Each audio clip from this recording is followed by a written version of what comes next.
हाँ अब देख, सही आ रहा है। नहीं, इससे मेरी नजर से देख लाला, तू मेरी नजरों से नहीं देख रहा है, तू तेरी जालिम नजरों से देख रहा है। बच्चा है, जवान खून है भी। नमस्ते मित्रों, मैं CS तनय कसेरा आप सभी भावी कंपनी सेक्रेटरीज का स्वागत करता हूं अपनी क्लास के अंदर। पहले जैसा कि हम करते आए हैं, लास्ट लेक्चर में हमने जो भी पढ़ा था हम उसे फटाफट से और खटाखट से रिवाइज करेंगे।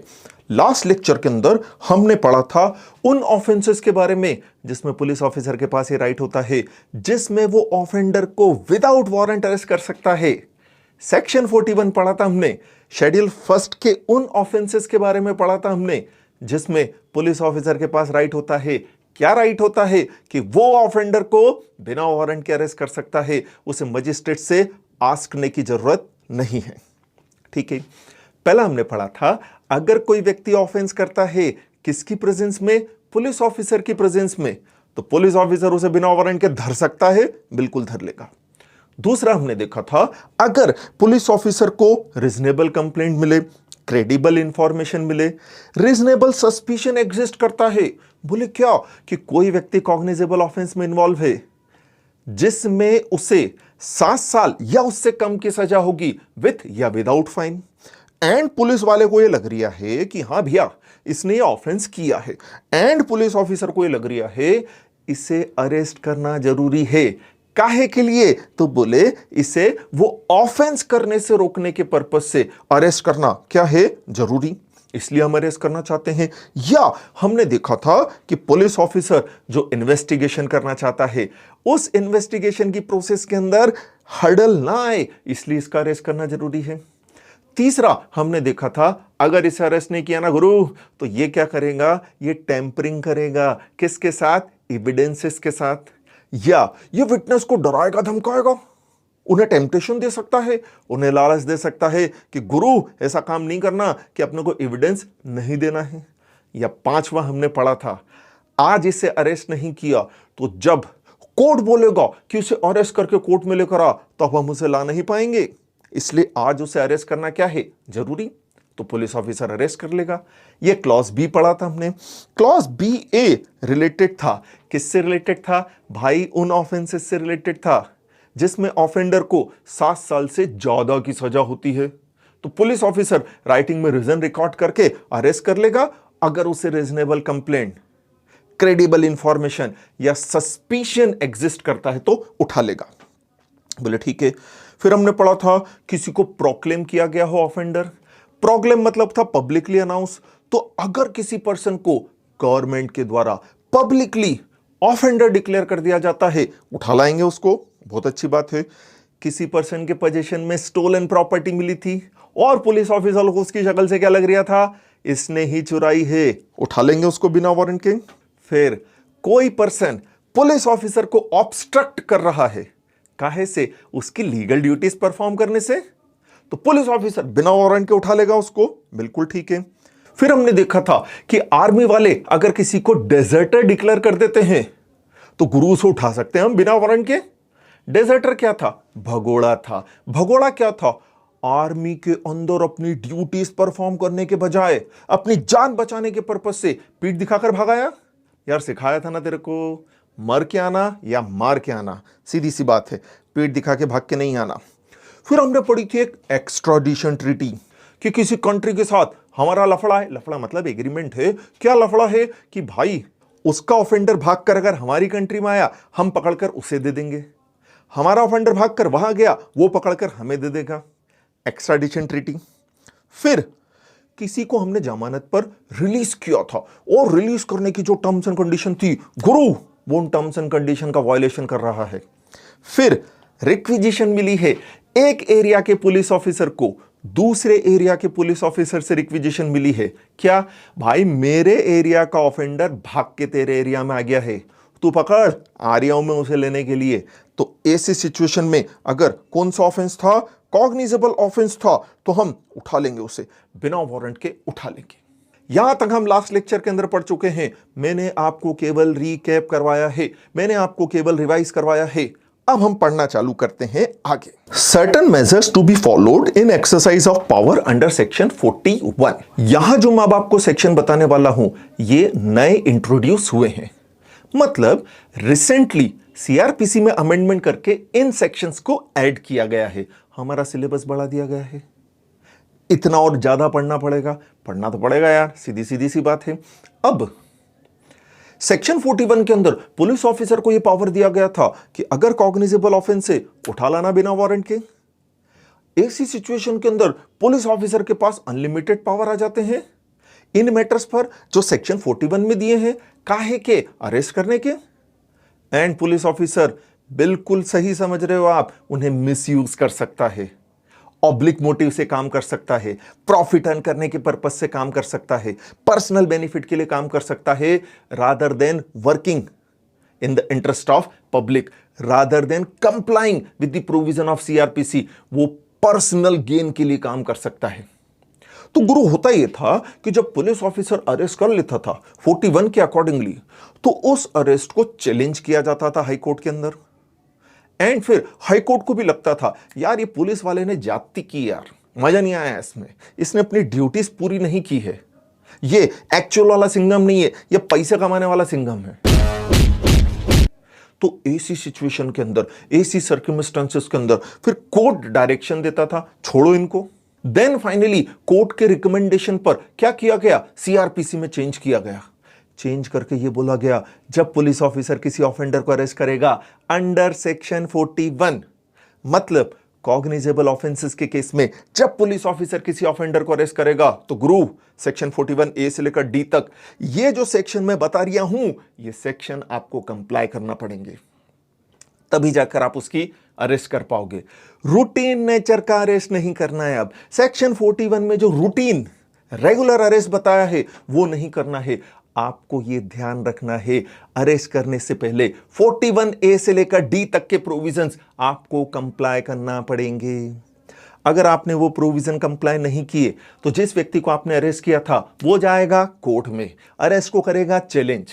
और गुरु अगर कोर्ट को लग गया कि तेने केवल प्रॉफिट अर्न करने के पर्पस से अरेस्ट किया था, तेरा पर्पस सीआरपीसी का ऑब्जेक्ट पूरा करना नहीं था, पब्लिक इंटरेस्ट को सर्व करना नहीं था, निपटा देगा यार। तो क्राइटेरिया दे दिया ना हमें गाइडलाइंस दे दी ना, हमें गाइडेंस प्रोवाइड कर दिया ना कोर्ट ने कि भाई इसके अकॉर्डिंगली काम कर लेते हैं यार। चलो देखते हैं। सबसे पहले दिया है सेक्शन 41 ए। सेक्शन 41 ए यह कहता है क्या, अगर पुलिस ऑफिसर के पास रिपोर्ट आती है, क्या रिपोर्ट आती है, रीजनेबल कंप्लेंट आई, रीजनेबल सस्पिशन एग्जिस्ट करता है, क्रेडिबल इंफॉर्मेशन आती है कि एक पर्सन कॉग्निजेबल ऑफेंस में इन्वॉल्व है जिसमें उसे 7 साल या उससे कम की सजा हो सकती है, एंड पुलिस ऑफिसर को लगता है कि नहीं इसका अरेस्ट करना जरूरी नहीं है, तो ऐसी सिचुएशन के अंदर 41 ए हमें यह बोल रहा है कि पुलिस ऑफिसर उस पर्सन को नोटिस सर्व करेगा। क्या नोटिस सर्व करेगा, बोलेगा एक काम कर, तू, मैं तेरे को अरेस्ट करने तो नहीं आ रहा, तू मेरे बताए गए टाइम पर, मेरे बताए गए प्लेस पर थाने के अंदर आ जा, मेरे सामने हाजिरी दे। इन एलिगेशंस का रिप्लाई करने के पर्पस से ये जो तेरे अगेंस्ट में आरोप लगा रहा हूं कि तेने इस सेक्शन का नॉन कंप्लायंस किया है, तेने ये वाला क्राइम किया है, ऑफेंस किया है, जिसकी मेरे पास रीजनेबल कंप्लेंट आई है, जिसकी मेरे पास रीजनेबल सस्पिशन एग्जिस्ट करता है, जिसकी मेरे पास क्रेडिबल इंफॉर्मेशन आई है, गुरु उसका जवाब देने आ जा। मैं नहीं आ रहा हूं तेरे को अरेस्ट करने, तू जवाब देने आ जा। मतलब यहां कंप्लेंट मिलने पर, हमने जो क्लॉज बी पढ़ा था, क्लॉज बी में कंप्लेंट मिलने पर पुलिस ऑफिसर जाके सीधा अरेस्ट कर लेता था ना, उसकी जगह बोला है यार ये प्रोसीजर फॉलो करना है, यार ये प्रोसीजर फॉलो कर, फिर तेरे को लग रहा है उसे अरेस्ट करना तो कर, लेकिन ये प्रोसीजर फॉलो कर। रूटीन नेचर से जाकर एकदम इमीडिएटली जाकर उसे अरेस्ट नहीं करना है। चल ठीक है, तो हम उसे नोटिस इशू करेंगे। नोटिस में हम उसे एक प्लेस बताएंगे, क्या कि भाई इस प्लेस पर तेरे को पुलिस ऑफिसर के सामने अपीयर होना है, मजिस्ट्रेट के सामने नहीं जाना है, थाने नहीं जाना है, पुलिस वाले के सामने आना है, तेरे अगेंस्ट जो एलिगेशंस लगाए हैं, कहाँ? अरे नोटिस में लिखे हैं ना, उस नोटिस के अंदर जो एलिगेशंस हमने लगाए हैं उनका जवाब देने के लिए आ जा, टाइम से आ जा। हम गाना नहीं गाएंगे, आ जा रे मेरा मन घबराए, देर ना हो जाए, कहीं देर ना हो जाए, टाइमली आ जा। बहुत बुरे लग रहे। अब मुझे एक बात बताओ, जैसे अब्दुल है, अब्दुल के अगेंस्ट डाउट हो रहा था, क्रेडिबल इंफॉर्मेशन मिली थी, नोटिस इशू कर दिया पुलिस ऑफिसर ने, आजा जवाब देने। हर चीज के, हर एस्पेक्ट के दो एस्पेक्ट होते हैं, दो कॉन्सिक्वेंसेस होते हैं। क्या हमने अब्दुल को नोटिस इशू किया, तेरे अगेंस्ट रीजनेबल कंप्लेंट मिली है, सस्पिशन एग्जिस्ट करता है, अरे क्रेडिबल इंफॉर्मेशन मिली है कि तेने ये कॉग्निजेबल ऑफेंस किया है जिसमें 7 साल या उससे कम की सजा हो सकती है, चल जवाब देने आ। दो चीजें होगी अब, या तो अब्दुल आ जाएगा जवाब देने या अब्दुल नहीं आएगा जवाब देने, इसके अलावा तो कुछ होगा नहीं। या तो अब्दुल आ जाएगा जवाब देने या अब्दुल नहीं आएगा। अगर अब्दुल आ जाता है जवाब देने तो उसने जो रिप्लाई सबमिट किया है उसे स्टडी कर लो। अगर अब्दुल आ जाता है जवाब देने तो आप उसे अरेस्ट अब नहीं करोगे, उसने जो रिप्लाई दिया है उसे स्टडी कर लो। और उसके बाद अगर आपको लगता है कि नहीं यार अब्दुल का अरेस्ट करना जरूरी है, तो गुरु उठा लेना उसे, कोई दिक्कत वाली बात नहीं है, बिल्कुल अरेस्ट कर लेना उसे, कोई दिक्कत वाली बात नहीं है।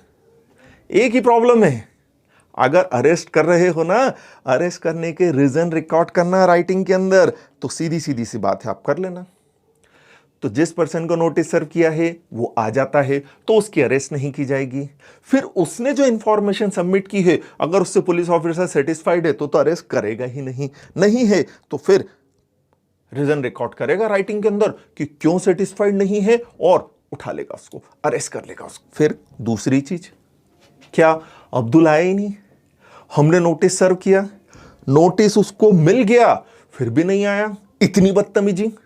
तो ऐसी सिचुएशन के अंदर, ऐसी सर्कमस्टांसेस के अंदर पुलिस ऑफिसर फिर तो जाके अरेस्ट करेगा ना यार।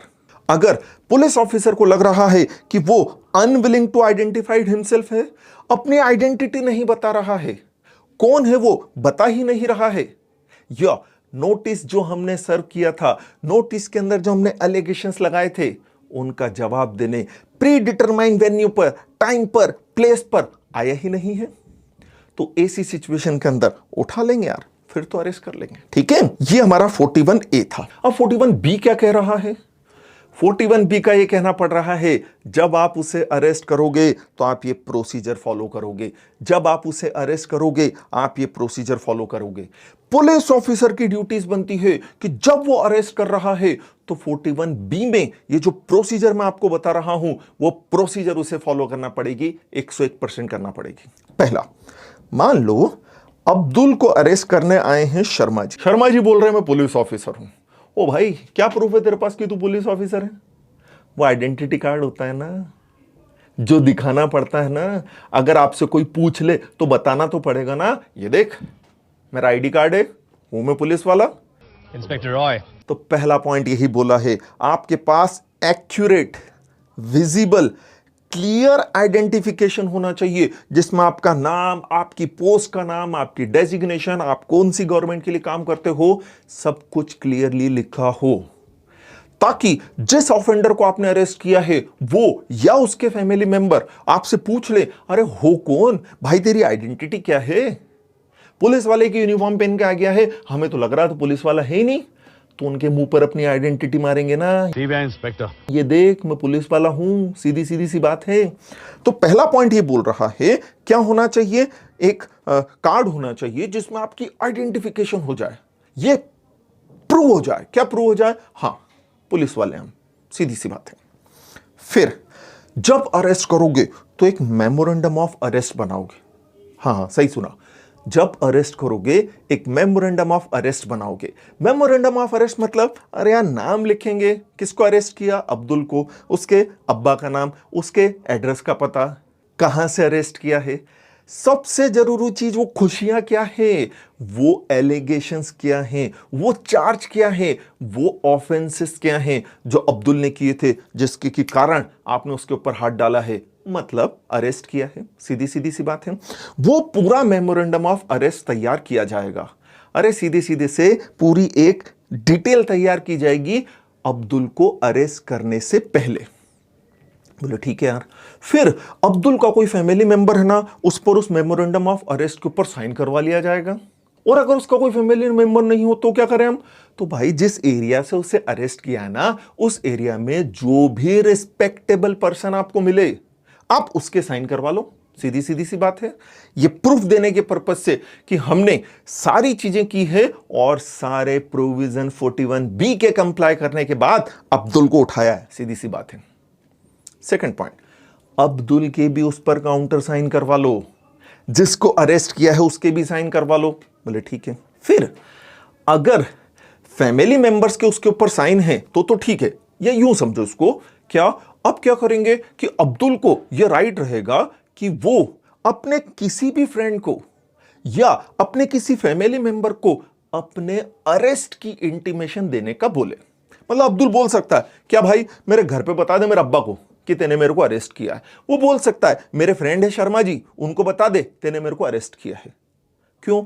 और यार आप किसी को उठा कर ले गए, थाने में बंद कर दिया, मिल ही नहीं रहा वो व्यक्ति कहां है, तो मालूम तो होना चाहिए, उसके नियर एंड डियर वंस को मालूम तो होना चाहिए। क्या मालूम होना चाहिए? कि वो थाने में पड़ा है, जमानत करानी उसके जाकर, मालूम तो होना चाहिए। तो इस पर्पस से जरूरी है, क्या जरूरी है कि जिस व्यक्ति को आप अरेस्ट कर रहे हो उसकी रिक्वेस्ट पर उसके किसी भी फैमिली मेंबर को या उसके फ्रेंड को इंटीमेशन दी जाएगी उसकी अरेस्ट की। लेकिन अगर आपने मेमोरेंडम ऑफ अरेस्ट पर फैमिली मेंबर के ही साइन करवाए थे तो अलग से बताने की जरूरत क्या है? उनको तो मालूम है ना, अरे घर से तो उठा के ले आए थे उसको, तो मालूम है, तो कराने की जरूरत ही नहीं है। ये 3 पॉइंट हो गए। तो 41B में सबसे पहले बोला था पुलिस ऑफिसर के पास क्या होना चाहिए? आइडेंटिटी प्रूफ होना चाहिए कि वो वाकई पुलिस ऑफिसर है। दूसरा, जब वो अरेस्ट करेगा तो मेमोरेंडम ऑफ अरेस्ट बनाएगा, मेमोरेंडम ऑफ अरेस्ट पर साइन करवाए जाएंगे किसके? एक्यूज के, जिसको अरेस्ट कर रहे हो उसके फैमिली मेंबर के। फैमिली मेंबर साइन नहीं कर रहा या नहीं है तो जिस एरिया में अरेस्ट किया था उसका जो भी रिस्पेक्टेबल पर्सन है उससे साइन करवा लो, एंड उसकी रिक्वेस्ट पर किसी फ्रेंड को या फैमिली मेंबर को इंटीमेशन दे दो कि इसे उठा लिया हमने।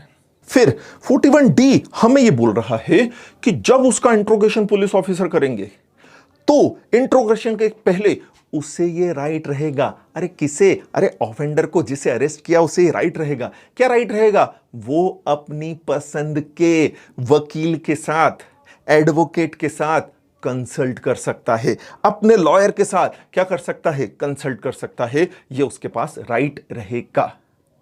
लेकिन through out the interrogation process में वो बोले कि नहीं मेरा एडवोकेट मेरे साथ बैठेगा, नारे, ऐसा नहीं होगा। केवल इंट्रोगेशन में कुछ समय के लिए अगर उसको यह चाहिए कि उसका एडवोकेट के साथ वो कंसल्ट करे तो बिल्कुल, अरे आपने मूवी में देखा होगा किसी ऑफेंडर को पकड़ते हैं, उसको पकड़ते हैं तो वो क्या बोलता है? जब तक मेरा वकील नहीं आएगा मैं मुंह नहीं खोलूंगा। देखा मूवीज के अंदर ऐसा बोलते हैं, ऑफेंडर अड़के बैठ जाता है, मेरा वकील कहां है। ये कॉन्स्टिट्यूशनल राइट है, आप मुंह नहीं खोल सकते हो जब तक आप अपने वकील से कंसल्ट नहीं कर लो, आप मुंह नहीं खोल सकते हो। बिल्कुल, आपको बाउंड भी नहीं कर सकता हो। तो बोल सकता हो जब तक मेरे पसंद का एडवोकेट नहीं आएगा, मेरी पसंद का पुलिस ऑफिसर किसी भी एडवोकेट को बुला दे तो नहीं, मैं जिस एडवोकेट को चाहता हूं, ऑब्वियसली फीस पे करने की औकात होनी चाहिए, मैं जिसको एडवोकेट बनाना चाहता हूं वो आए उसके सामने। ठीक है, ये यहां दिया हुआ। फिर ये सुप्रीम कोर्ट के का डिसीजन दिया Arnesh Kumar versus state of Bihar में, जिसमें कोर्ट ने यही कहा था। बोले क्या? बोले यार ये पुलिस वाले बहुत ही उत्पात मचा रहे हैं यार। 41 के अंदर इनको पावर दे दिया अरेस्ट करने का कि रीजनेबल इंफॉर्मेशन या क्रेडिबल इंफॉर्मेशन मिल गई तो उठा लाओ। तो यार ये कितनी बार ऑब्लिक प्रॉफिट मुफ्ती पर्पज से काम करते हैं, इनका ऑब्जेक्ट प्रॉफिट अर्न करना हो जाता है। इनका ऑब्जेक्ट ये नहीं होता है कि ऑफेंडर को रोकें या ऑफेंस को रोकें। मैं ये नहीं कह रहा, कोर्ट भी ये नहीं कह रहा कि सभी पुलिस ऑफिसर ऐसा करते हैं या हर केस में ऐसा होता, वो ऐसा नहीं कह रहे हैं। लेकिन कई सारे केसेस के अंदर ये होता है कि रूटीन प्रोसीजर फॉलो करके पुलिस ऑफिसर किसी को अरेस्ट कर लेता है, बिहाइंड द बार डाल देता है, एंड बाद में मालूम पड़ता है कि उस व्यक्ति ने कुछ किया ही नहीं था। खामोखा उस व्यक्ति की बेइज्जती खराब हो गई, कुछ भी जेल लग जाना पड़ा। तो ऐसी सिचुएशन में कोर्ट का यही कहना है, भैया अगर तू 41 में अरेस्ट कर रिया है ना, कौन से ऑफेंस में? 7 साल या उससे कम वाली सजा के ऑफेंस में, तो 41A से लेकर D तक के प्रोविजन कंप्लाई कर। जब तक 41A से लेकर डी तक के प्रोविजन कंप्लाई नहीं करेगा उसका अरेस्ट नहीं करना है। ये पुलिस ऑफिसर की ड्यूटी बता दी है। नेक्स्ट हेडिंग दिया हुआ है arrest on refusal to give name and residence. Group section 41 के अंदर हमने पढ़ा अगर कॉग्निजेबल ऑफेंस है तो पुलिस ऑफिसर के पास पावर होता है कि विदाउट वारंट के वो उठा सकता है ऑफेंडर को, अरेस्ट कर सकता है ऑफेंडर को। अब एक सिचुएशन हम पढ़ रहे हैं जिसके अंदर यह कहा जा रहा है कि अगर नॉन कॉग्निजेबल ऑफेंस है तो भी पुलिस ऑफिसर के पास ये राइट होता है, वो विदाउट वारंट अरेस्ट कर सकता है। गुरु आपने तो बताया था नॉन कॉग्निजेबल ऑफेंस के केस में वारंट की जरूरत होती है। हां, मैं उस बात से मुकर नहीं रहा हूं गुरु, ये एक्सेप्शन है ना, ये एक्सेप्शन है। बोले क्या? एक पर्सन ने नॉन कॉग्निजेबल ऑफेंस किया, मतलब पुलिस ऑफिसर बिना वारंट के अरेस्ट नहीं कर सकता उसको। बोले ठीक है। अब जिस पर्सन ने नॉन कॉग्निजेबल ऑफेंस किया है पुलिस ऑफिसर उससे उसका नाम पूछ रिया है, तुम्हारा नाम क्या है बसंती, या एड्रेस का पता पूछ रिया है, एड्रेस का पता पूछ रिया है, और वो व्यक्ति भैया अपना नाम नहीं बता रिया, या नाम तो उसने बताया लेकिन पुलिस ऑफिसर को लग रहा है कि बसंती ने अपना नाम गलत बताया है, गलत डायरेक्शन में जा रही है, तो ऐसी सिचुएशन में पुलिस ऑफिसर के पास राइट होता है अरेस्ट कर ले उसको। हां, बिल्कुल सही समझा आपने। कंक्लूड करते हैं, क्या बोला? एक पर्सन ने नॉन कॉग्निजेबल ऑफेंस किया है, कोई बात नहीं, पुलिस ऑफिसर नहीं उठा सकता बिना वारंट के, लेकिन किंतु परंतु बंधु पुलिस ऑफिसर उससे नाम पूछ रिया है, बता ही नहीं रिया यार, या बता रहा है तो पुलिस ऑफिसर को लग रहा गलत बता रहा है यार। अच्छा, या पता पूछा, एड्रेस का पता पूछा, बता ही नहीं रिया है, या बताया तो पुलिस ऑफिसर को लग रहा है ये नालायक झूठ बोल रहा है यार, तो क्या छोड़ देंगे उसे? नहीं, बिना वारंट के अरेस्ट कर लेंगे। भले ही ऑफेंस कौन सा था, नॉन कॉग्निजेबल था, तो भी बिना वारंट के अरेस्ट कर लेंगे। ठीक है। अब कॉन्स्टिट्यूशन में पढ़ा है ना अपन ने कि किसी भी पर्सन को अरेस्ट करते हैं तो 24 आवर्स के अंदर उसे मजिस्ट्रेट के सामने लेकर जाना पड़ता है। क्या तुम्हें याद है? कॉन्स्टिट्यूशन के अंदर, फंडामेंटल राइट के अंदर, तो यहां पर भी यही दिया है। सीआरपीसी ने उस प्रोविजन को अडॉप्ट किया है एंड यही कहा गया है, बोले गुरु तूने जिसको भी अरेस्ट किया हो ना, अरेस्ट करने से 24 आवर्स में उसे मजिस्ट्रेट के सामने तेरे को लेकर जाना पड़ेगा। तो अब मुझे बताओ यहां फिल इन द ब्लैंक्स में क्या आएगा? सही पकड़े हैं, 24 आएगा। ठीक है। Next, arrest by a private person, है ना, सेक्शन है 43। ये हमने 42 पढ़ा था, ये हम पढ़ रहे हैं 43। 43 क्या कह रही है भैया? 43 का ये कहना पड़ रहा है, सबसे पहले तो आप ये बताओ प्राइवेट पर्सन कौन होता है? प्राइवेट पर्सन मतलब एक पर्सन जो पुलिस ऑफिसर नहीं है। एंड हमने तो यही पढ़ा है कि राइट किसके पास होते हैं? पुलिस ऑफिसर के पास होते हैं अरेस्ट करने के। आप और मैं पुलिस ऑफिसर नहीं हैं, हम किसी पर्सन को अरेस्ट कर सकते हैं क्या? जबकि आप और मैं पुलिस ऑफिसर नहीं हैं, तो भी क्या हम किसी पर्सन को अरेस्ट कर सकते हैं क्या? नहीं गुरु, नहीं कर सकते। तो अरेस्ट करने का राइट केवल किसके पास होता है? पुलिस ऑफिसर के पास होता है। आपके और मेरे पास, आप और मैं प्राइवेट पर्सन हुए, प्राइवेट पर्सन के पास ये राइट नहीं होता है कि वो किसी को अरेस्ट कर सके। बट एक्सेप्शंस हैं, जनरल लॉ के अंदर रेमेडी दी है। बोले क्या? बोले अगर किसी पर्सन की प्रेजेंस में, किसी प्राइवेट पर्सन की प्रेजेंस में नॉन बेलेबल ऑफेंस हो रहा है। कौन सा ऑफेंस हो रहा है? Cognizable and non bailable offence हो रहा है। कॉग्निजेबल ऑफेंस मतलब क्या? और यार पुलिस ऑफिसर बिना वारंट के अरेस्ट कर सकता था। नॉन बेलेबल मतलब क्या? बेल मिलने वाली नहीं है। तो ऐसी सिचुएशन के अंदर अगर हमारे सामने किसी पर्सन ने cognizable and non bailable offence किया है तो गुरु हम भी उसे क्या कर सकते हैं? अरेस्ट कर सकते हैं। जैसे शर्मा जी जा रहे थे, शर्मा जी ने देखा ए मर्डर कर रिया है, किसका? बी का। अच्छा, देख लिया शर्मा जी ने, निकाला मोबाइल, वीडियो भी बना लिया। आजकल तो यही होता है कि कोई ऑफेंस कर रहा है, कोई मर भी रहा हो तो हम बचाने नहीं जाते हैं, हमारा ध्यान तो वीडियो बनाने पे लगा रहता है। बना लिया शर्मा जी ने वीडियो। फिर शर्मा जी को याद आया, बोले यार मैंने गुरु की क्लास में पढ़ा था, बोले क्या कि मैं भी प्राइवेट पर्सन हूं, मैं भी अरेस्ट कर सकता हूं। शर्मा जी की उमंगे जाग गई। शर्मा जी अरेस्ट करना चाहते हैं। देन शर्मा जी सबसे पहले क्या सोचेंगे, ए ने मर्डर किया है, क्या वो कॉग्निजेबल ऑफेंस है? हाँ। क्या वो नॉन बेलेबल ऑफेंस है? हाँ।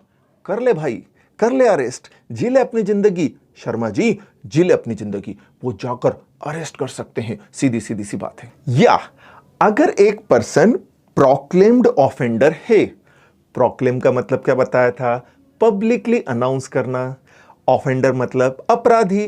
तो अगर उसे स्टेट गवर्नमेंट के द्वारा ऑफेंडर डिक्लेयर कर दिया है, सार्वजनिक रूप से उसकी बेइज्जती खराब कर दी गई है ऑफेंडर डिक्लेयर करके, तो गुरु आपको और मुझे भी कहीं वो दिखता है ना, उठा सकते अपन, धर लेंगे उसको, कोई दिक्कत वाली बात नहीं। ठीक है, चले कंक्लूड करते हैं। सेक्शन पढ़ा हमने 43 ये कहता है प्राइवेट पर्सन को भी राइट रहता है कि वो ऑफेंडर को अरेस्ट कर सके। कब? बोले दो कंडीशन है।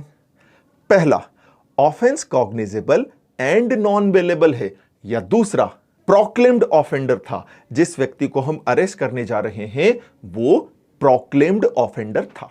ये क्लियर हुआ? तो जैसे चोपड़ा जी हैं, चोपड़ा जी जा रहे थे, चोपड़ा जी ने देखा, बोले क्या एक्स वाई का मर्डर कर रहा है, तो क्या चोपड़ा जी उसे अरेस्ट कर सकते हैं? चेक करना पड़ेगा। क्या चेक करना पड़ेगा भाई? प्रैक्टिकली बोलूं तो चोपड़ा जी क्या चेक करेंगे, वो ये चेक करेंगे एक्स ज्यादा तगड़ा है या मैं। नहीं समझे?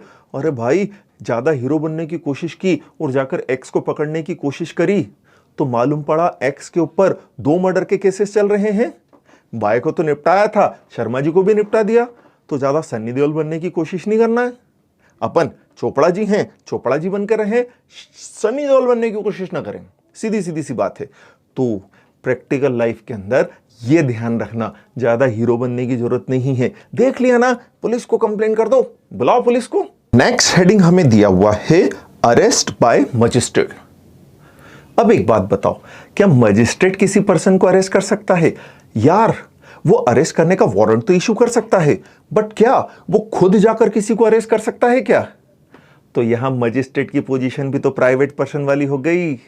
जब प्राइवेट पर्सन को राइट दे दिया है कि तू अरेस्ट कर सकता है किसी को जाकर, अगर offence cognizable and non bailable था या वो व्यक्ति प्रोक्लेम्ड ऑफेंडर था, तो तू अरेस्ट कर सकता है, तो मजिस्ट्रेट के साथ क्यों पार्शियलिटी कर रहे हो? सेक्शन 44 में मजिस्ट्रेट को भी राइट दे दिया है, बोले क्या अरेस्ट कर सकते हो अगर ऑफेंस कैसा हो रहा है, मजिस्ट्रेट की प्रेजेंस में हो रहा है।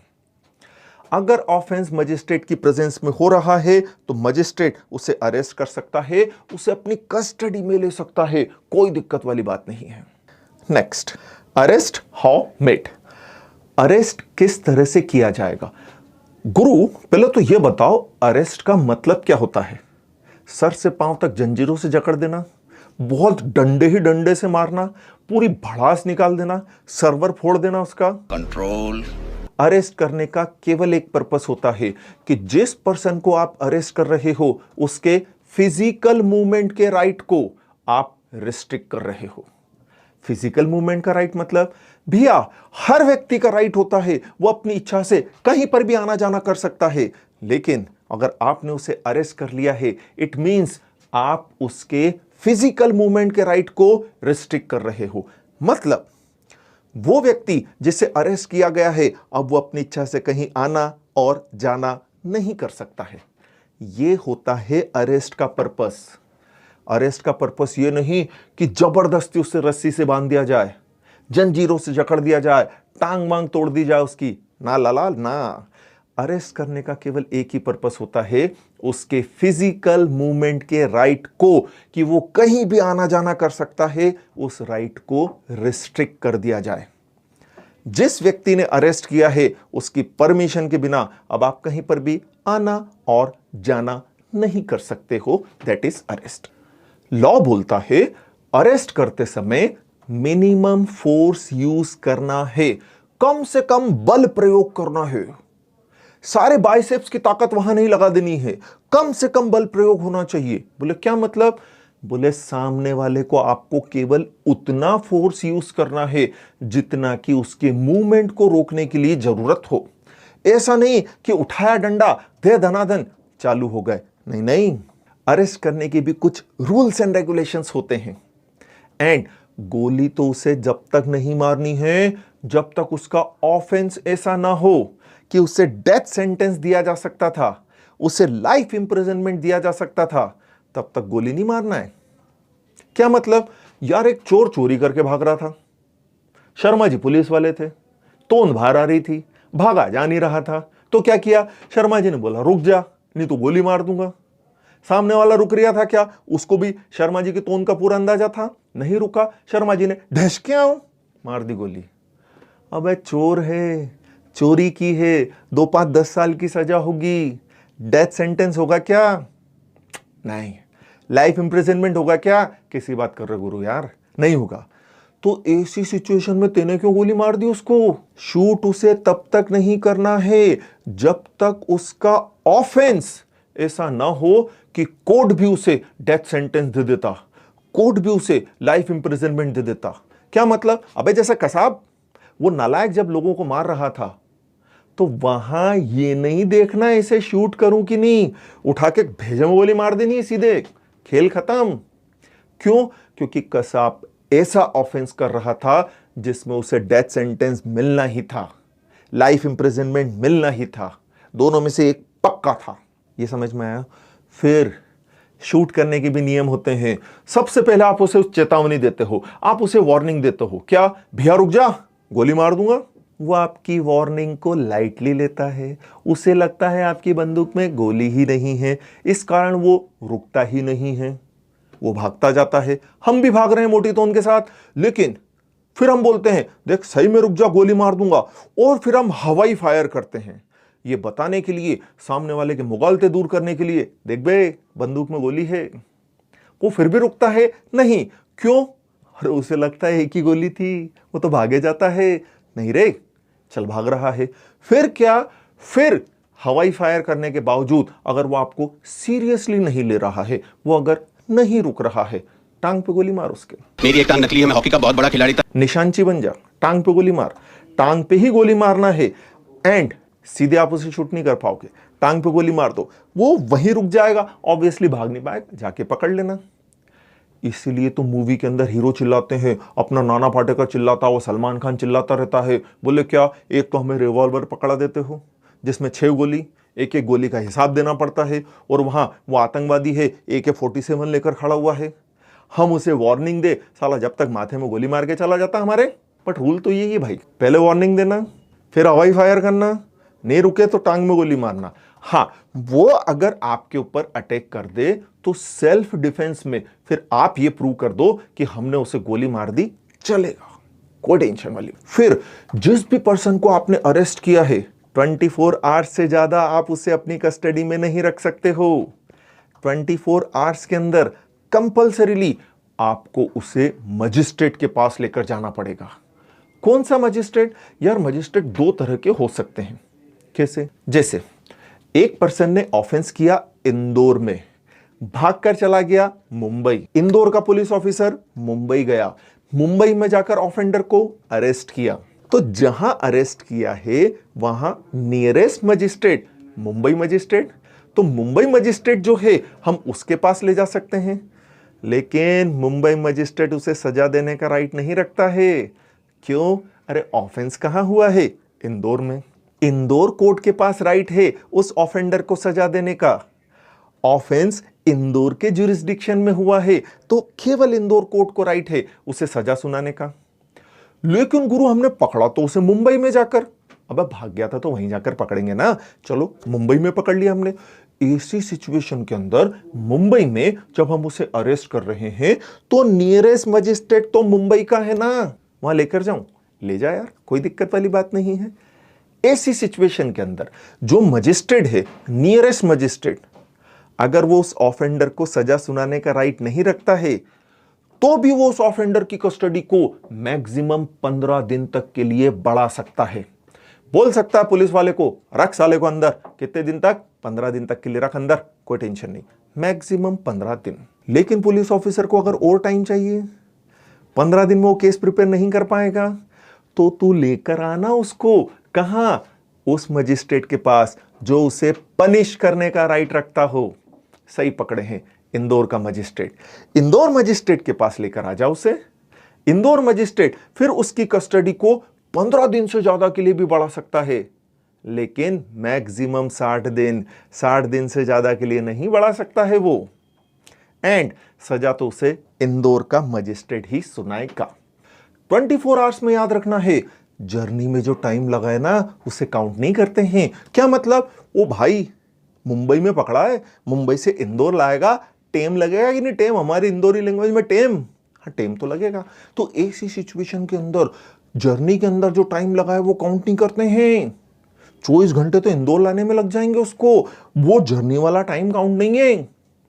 और गुरु, मान लो किसी ऑफेंडर को आपने फ्राइडे को पकड़ा है इंदौर में, इंदौर कोर्ट को ही राइट है उसे सजा सुनाने का, तो 24 आवर्स सैटरडे को हो रहे हैं, लेकिन बंधु सैटरडे को कोर्ट बंद है। चलो संडे, अबे संडे को भी बंद है। मंडे 15 अगस्त की छुट्टी है, कोर्ट कब खुल रहा है? ट्यूसडे।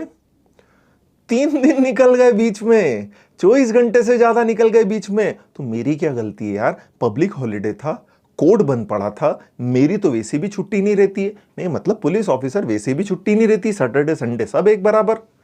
तो ऐसी सिचुएशन के अंदर यही बोला है, पब्लिक हॉलिडेज को भी 24 आवर्स में काउंट नहीं किया जाएगा।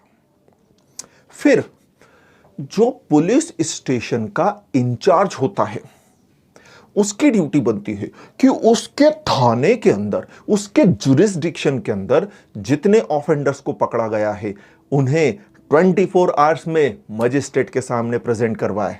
चाहे हवलदार पकड़ के लाया हो, हेड कांस्टेबल पकड़ के लाया हो, सब इंस्पेक्टर पकड़ के लाया हो, मैं कह रहा हूं कोई भी पकड़ के लेकर आया हो ऑफेंडर को। ऐसी सिचुएशन के अंदर हमें क्या करना है? हम अगर पुलिस स्टेशन के इंचार्ज हैं तो ये हमारी ड्यूटी बनती है कि जितने भी ऑफेंडर हमारे थाने के अंदर अरेस्ट हुए हैं उन्हें 24 आवर्स में मजिस्ट्रेट के सामने प्रेजेंट किया जाए। तो बच्चा लोग ये पढ़ोगे आप, जे मैंने समझा दिया है आपको, है ना। फिर जिस व्यक्ति को अरेस्ट किया है उसे बेल पर रिलीज किया जा सकता है अगर ऑफेंस कैसा है? सही पकड़े हैं, बेलेबल ऑफेंस है ना। फिर क्या?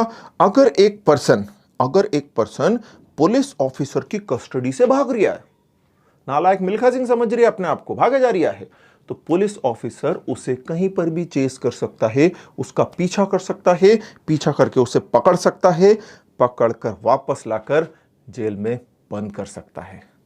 उसके लिए लाला उसे वारंट की जरूरत नहीं पड़ेगी। नेक्स्ट हेडिंग हमें दिया हुआ है समन एंड वारंट। गुरु, हमने समन केस और वारंट केस पढ़ा था। वारंट केस के अंदर हमने क्या पढ़ा था? ऐसे केस जिसमें ऑफेंडर को डेथ सेंटेंस, लाइफ इंप्रिजनमेंट या इंप्रिजनमेंट एक्सीडिंग 2 इयर्स रहेगा, वो वारंट केस कहलाएंगे। और जो गुरु वारंट केस नहीं है, जिनमें सजा 2 साल से कम की होती है, समन केस कहलाएंगे। अब मैं समन केस और वारंट केस नहीं बता रहा हूं, मैं तो ये बता रहा हूं समन क्या होता है, वारंट क्या होता है, इनको इशू करने का पर्पस क्या है, कौन इशू करता है, कैसे इशू करता है, किसको इशू करता है, काहे इशू करते हैं, किस खुशी में इशू करते हैं, वो सारी चीजें अपन डिस्कस करते हैं। चल देखें, समन जो रहता है वो कोर्ट का एक ऑर्डर होता है। पहले तो ये समझ लो, समन जो होता है ना भैया, वो कोर्ट का ऑर्डर होता है। एंड समन जो कोर्ट का ऑर्डर होता है वो 2 पर्पस से इशू किया जाता है। पहला, समन फॉर अपीयरेंस। क्या मतलब? अरे यार, किसी व्यक्ति को अगर कोर्ट में बुलाना है तो कोर्ट उसे समन इशू करके बोलता है, भैया आजा, कोर्ट में आजा। जैसे मान लो ए है ना, ए ने कंप्लेंट की, किसके अगेंस्ट? ऑब्वियसली यार बी के अगेंस्ट। और किसके अगेंस्ट? ठीक है, तो बी के अगेंस्ट कंप्लेंट हुई है, ये बी को हाउ मालूम पड़ेगा? ए ने कंप्लेंट की है, अरे छोड़ो ए की छोड़ो, तुम किसी ने भी बी के अगेंस्ट कंप्लेंट की है, गुरु ये बी को कैसे मालूम पड़ेगा? तो बी को मालूम पड़े इसके लिए बी को क्या इशू किया जाएगा? समन। क्या? समन फॉर अपीयरेंस। क्या बोलेंगे उसको? देख भाई, तेरे अगेंस्ट ए ने कंप्लेंट फाइल की है, इस खुशी के अंदर कंप्लेंट फाइल की है, तेरे को इन कंप्लेंट्स का रिप्लाई करने के पर्पस से इस डेट पर कोर्ट में आना है। That is someone for appearance. Appearance मतलब प्रकट होना, प्रेजेंट होना, अटेंड रहना। ठीक है यार, तो कभी भी किसी एक्यूज्ड को, किसी विटनेस को किसी भी पर्सन को अगर कोर्ट में बुलाना होता है तो गुरु कोर्ट उसे क्या इशू कर देता है? समन फॉर अपीयरेंस। जब उस पर्सन को समन फॉर अपीयरेंस इशू किया जाता है, इट मींस उसे बोला जा रहा है इस डेट पर, इस टाइम पर, इस प्लेस पर, इतनी बजे इस ऑफिसर के सामने आ जाना, आ जाना। दूसरा पर्पस होता है समन का, समन फॉर प्रोड्यूसिंग डॉक्यूमेंट और थिंग्स इन द कोर्ट। क्या मतलब हुआ? अरे यार, कोई केस चल रहा है कोर्ट में, उस केस से रिलेटेड कोई डॉक्यूमेंट किसके पास पड़े हैं? बी के पास पड़े हैं। उस केस से रिलेटेड कुछ इंपॉर्टेंट थिंग्स किसके पास पड़ी है? कोर्ट के पास, बी के पास पड़ी हुई है। तो ऐसी सिचुएशन में कोर्ट जो है वो बी को समन टू प्रोड्यूस इशू करेगा, जिसमें वो बी को क्या कहेगा? यार तेरे पास वो जो डॉक्यूमेंट्स पड़े ना, चल लिया, कोर्ट में लिया। वो तेरे पास वो चीजें पड़ी है ना, चल लिया, कोर्ट के अंदर लेकर आ। हमें उनका इंस्पेक्शन करना है, हमें उनके दर्शनों का लाभ प्राप्त करना है। भैया तेरे पास ये जो डॉक्यूमेंट है, ये जो चीजें हैं, ले आ, कोर्ट के अंदर ले आ। तो समन कोर्ट का ऑर्डर होता है जो दो पर्पस से इशू किया जाता है। एक होता है समन फॉर अपीयरेंस, दूसरा होता है summon to produce. Summon for appearance में जिस पर्सन के अगेंस्ट समन इशू किया है उसे प्रिस्क्राइब डेट पर, टाइम पर, वेन्यू पर, प्लेस पर, प्रिस्क्राइब अथॉरिटी के सामने उपस्थित होने का कहा जाता है। एंड समन टू प्रोड्यूस जब हम इशू करते हैं तो उस व्यक्ति से यह कहा जाता है, भैया तेरा आना यहां जरूरी नहीं है, लेकिन तेरे पास जो डॉक्यूमेंट्स पड़े हैं, ये जो चीजें हैं, ले आ, कोर्ट के अंदर ले आ। ठीक है, तो अब फिल इन द ब्लैंक्स आप कर सकते हो, बिल्कुल कर सकते हो मेरा लाल। क्या लिखा है? Summon is issued for two purposes. पहला, for appearance of an accused और विटनेस। एक्यूज मतलब दोषी व्यक्ति, बी के अगेंस्ट केस फाइल किया है तो बी क्या हो जाएगा? एक्यूज्ड। मान लो इस केस के अंदर सी को गवाही देनी है, वो विटनेस हो जाएगा। सी को सपना आएगा क्या कि उसे कोर्ट में बुलाया है? गुरु बताओ बताओ, सपना आता है कि आती है? एहे, रहा नहीं जाता, तड़प ही ऐसी है ना। हाँ, सपना आता भी नहीं है, सपना आती भी नहीं है, सपना दिखाना पड़ता है। तो सी को समन इशू करके हम सपना दिखाएंगे, आजा। एंड दूसरा क्या था? समन फॉर प्रोड्यूसिंग डॉक्यूमेंट और थिंग ऑफ एन एक्यूज्ड और विटनेस। दो पर्पस से इशू होता है। पहला, समन फॉर अपीयरेंस जो है वो कोर्ट के द्वारा इशू किया जाता है। वो नई बात क्या बोल दी, इतनी देर से तो आप बता ही रहे हो, तो तेरे भेजे में भर गया ना कि ये कौन इशू करता है? कोर्ट इशू करता है। कैसे? राइटिंग में, ओरली इशू नहीं होता है। फिर डुप्लीकेट मतलब ओरिजिनल नहीं देते, नहीं यार, डुप्लीकेट मतलब दो कॉपीज के अंदर जाता है। फिर इसके ऊपर साइन किए जाते हैं, किसके ऊपर? समन के ऊपर साइन किए जाते हैं। किसके द्वारा? Presiding officer of the court. Court का जो भी प्रिसाइडिंग ऑफिसर है वो साइन मारता है उसके ऊपर, या उस पर्सन के द्वारा साइन मारे जाएंगे जिसे हाई कोर्ट ने अथोराइज किया हो। काहे के लिए? साइन मारने के लिए। ठीक है, वापस से, समन कोर्ट इशू करता है, राइटिंग में इशू करता है, दो कॉपीज में इशू करता है, साइन मारता है, प्रिसाइडिंग ऑफिसर मारता है, हाईकोर्ट द्वारा अथोराइज पर्सन मारता है। ठीक है, फिर समन में क्लियरली, साफ साफ, एकदम साफ साफ ये लिखेला होना चाहिए कि समन किस खुशी में इशू किया गया है। अगर समन फॉर अपीयरेंस है तो खुशी क्या है? अरे उसे बुलाया है, आजा, है ना? तो बताएंगे किस कोर्ट के सामने, किस प्लेस पर, किस दिन पर, कितनी बजे आपको उपस्थित होना है। Next, summon to produce. तो समन टू प्रोड्यूस में क्या बोला जाता है? तेरे पास था भरा गिलास, पी गया चूहा सारी विस्की। समझ रहे हो? नहीं, वो अमिताभ बच्चन की मूवी का डायलॉग है। हम तो उसे बोलते हैं, तेरे पास जो भी डॉक्यूमेंट्स है, तेरे पास जो भी चीजें हैं, लेकर आजा कोर्ट के अंदर। हमें इन्वेस्टिगेशन में, हमें इंक्वायरी में उन चीजों की जरूरत है, लेकर आजा, जल्दी से लेकर आजा। नेक्स्ट, सर्विस ऑफ समन। मैं तो पहले ही कहता हूं, पहले हेडिंग समझा करो। अगर हेडिंग आपने अच्छे से समझ ली है, आपका आधा काम खत्म हो जाता है, बाकी आधा डिटेल प्रोविजंस पढ़ के खत्म हो जाएगा, है ना? चले देखें, सर्विस ऑफ समन। अभी हमने बोला क्या कि ए ने क्या फाइल की थी? कंप्लेंट। और ए कर भी कह सकता है, किसके अगेंस्ट? अबे यार, बी के अगेंस्ट फाइल की थी। ठीक है। अब बी को हमें क्या देना है, समन देना है, ठीक है। बी के पास समन की कॉपी भेजनी है ना, हाँ, उसे ही तो बोलते हैं service of summon. Service of summon मतलब जिस व्यक्ति को समन देना है उस व्यक्ति के पास समन की कॉपी पहुंचाई जाए, यह होता है service of summon. Service of summon मतलब जैसे बी को हमें समन देना है, क्या आजा कोर्ट के अंदर आजा, तो ऐसी सिचुएशन के अंदर समन की कॉपी ले जाकर बी को देना is known as service of summon. अब कोर्ट ऐसा बोलेगा क्या बी को, ओ कोर्ट में आजा और समन की कॉपी लेकर जा, किसी बात कर रहे हो। कोर्ट की तरफ से एक ऑफिसर जाएगा, कहां पर, जहां बी रहता है वहां पर, और समन की कॉपीज, कितनी कॉपीज इशू की थी, डुप्लीकेट 2 कॉपीज में इशू हुआ था ना, तो एक कॉपी किसको दे देंगे, बी को। दूसरी कॉपी पर बी के क्या करवा लेंगे, साइन, ताकि हमारे पास प्रूफ रहे काय बात का, कि बी को हमने समन दे दिया था, जब बात का। तो ऐसी सिचुएशन के अंदर बी को एक कॉपी दे देंगे, दूसरी पर बी के साइन करवा लेंगे, हमारे पास प्रूफ हो गया क्या, कि हमने बी को समन सर्व कर दिया है। एंड बी के साइन करी हुई कॉपी कोर्ट के अंदर प्रेजेंट कर दी जाएगी, लो साहब आपका समन सर्व हो गया। तो सर्विस ऑफ समन मतलब जिस पर्सन को हम समन देना चाहते हैं उसके पास जाकर समन की कॉपी देना is known as service of summon. अब बोले सर्विस ऑफ समन की कैसे जाएगी, तो बोले यार समन सर्व किया जाता है पुलिस ऑफिसर के द्वारा या कोर्ट के किसी ऑफिसर्स के द्वारा या पब्लिक सर्वेंट के द्वारा, जैसा कि सेक्शन 62 के अंदर बताया गया है। बोले ठीक है ना।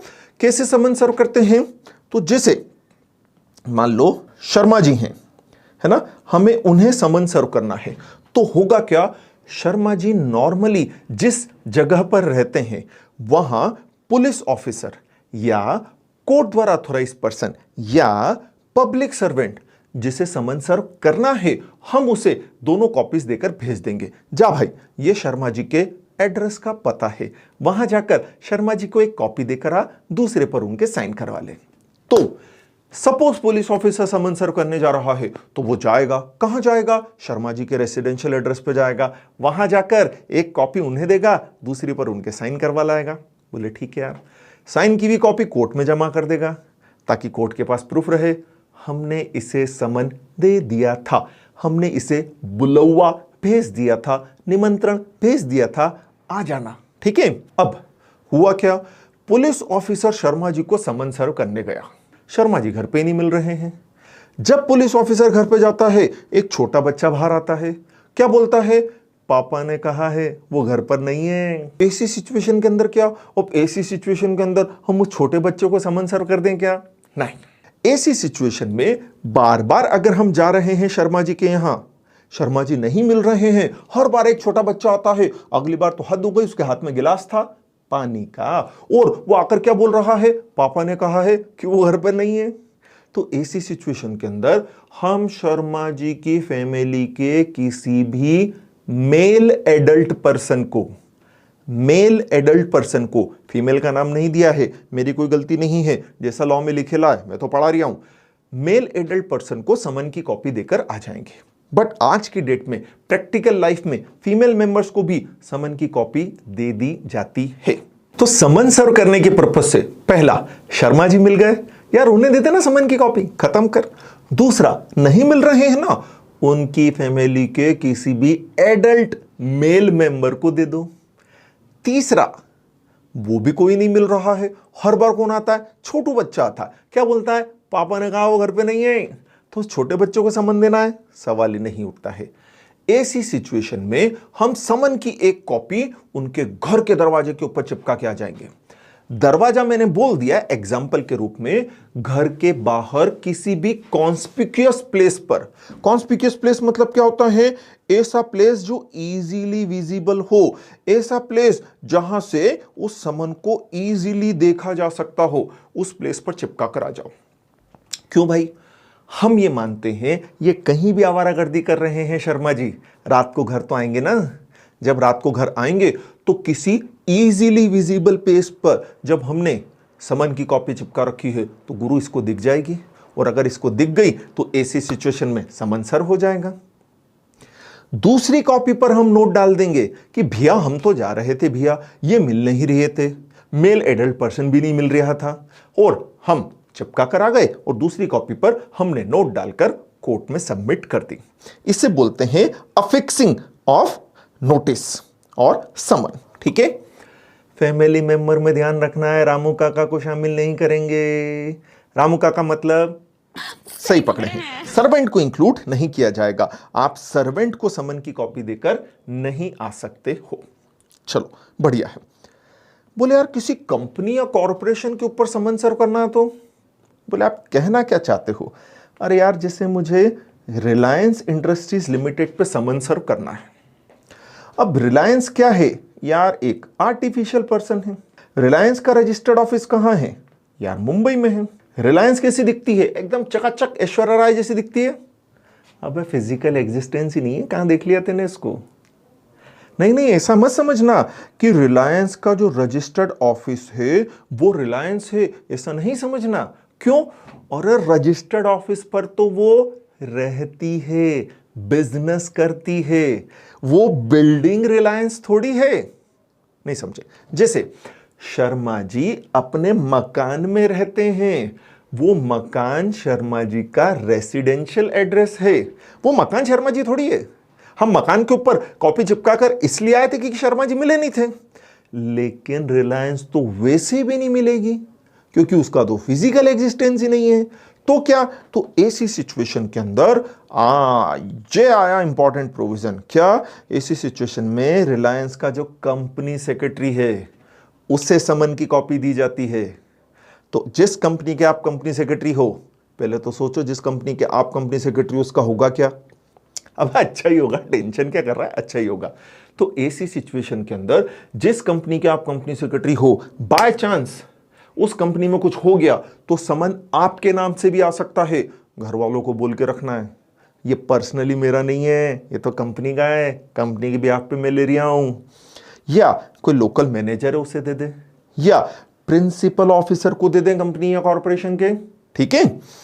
एक दूसरा तरीका भी होता है क्या कि भाई रिलायंस कंपनी का जो भी रजिस्टर्ड ऑफिस है ना, उस रजिस्टर्ड ऑफिस पर स्पीड पोस्ट या रजिस्टर्ड पोस्ट से समन की कॉपी भेज दो। हाँ भेज दो। आपको सेक्रेटरी भी नहीं मिल रहा, नहीं मिल रहा, मैनेजर नहीं मिल रहा, प्रिंसिपल ऑफिसर अरे नहीं मिल रहा, कोई भी नहीं मिल रहा, तो क्या? बोले रजिस्टर्ड ऑफिस पर किसके? रिलायंस के। काहे से? रजिस्टर्ड पोस्ट या स्पीड पोस्ट से भेज दो, भेज दो, भेज दो। तो जब वो डाक वहां पहुंचेगी, मान लेंगे रिलायंस कंपनी को क्या मिल गया है? भाई समन मिल गया है। फिर किसी गवर्नमेंट सर्वेंट को अगर समन सर्व करना है तो ऐसी सिचुएशन के अंदर वो जिस डिपार्टमेंट में काम करता है उस डिपार्टमेंट के हेड के पास आप समन भेज दो। वो हेड क्या उस समन को चाटेगा? किसी बात कर रहे हो यार? वो हेड उस एम्प्लॉय को ले जाकर समन की कॉपी देकर आएगा।